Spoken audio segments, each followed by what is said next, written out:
Magandang araw. Ako nga pala si Divergent, ang isa sa pinakamalakas mag-Mia. Ginawa ko po ang video na ito para sa mga Mia user.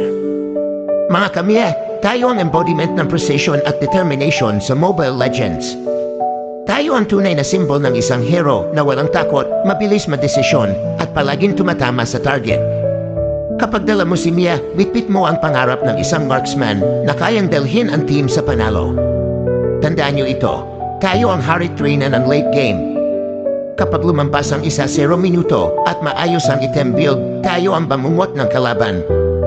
Ang bawat basic attack natin parang sibat na tumatagos sa puso ng mga tanker, fighter, mage at marksman.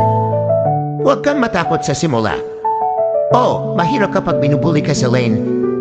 Pero yun ang dahilan kung bakit tayo mas matibay. Gamitin mo ang pag-dash ni Mia para umiwas, ang arrows niya para mag-poke, at ang ultimate para makaligtas sa tiyak na kamatayan o i-outplay ang kalaban. Tandaan, hindi ka Mia player kung hindi mo kayang dumiskarte at maghintay ng tamang pagkakataon. Patience is key. Kapag nagawa mong dumating sa late game, show them what Mia can do.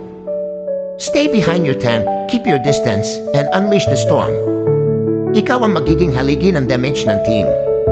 Isang tamang timing lang ng ultimate at positioning, ikaw ang maghahatid ng victory. At kapag nagka-wipe out dahil sa'yo, sa bawat shot na tinira mo, ipaalala sa team mo na ako si Mia. Ako ang pag-asa ng bayan. Kaya mga ka-Mia, huwag niyong ibaba ang moral niyo. Kapag ginagamit niyo siya, dala niyo ang pressure ng pagiging isang carry. Pero kasama nito ang kaligayahan ng isang epic comeback at ang kasiyahan ng bawat MVP. Manalik kayo sa sarili niyo sa bawat araw ni Mia at sa bawat galaw ng team niyo. Hindi tayo basta hero. Tayo ang marksman na kayang magbago ng laro. Kaya tara, let's dominate and show them the true power of Mia.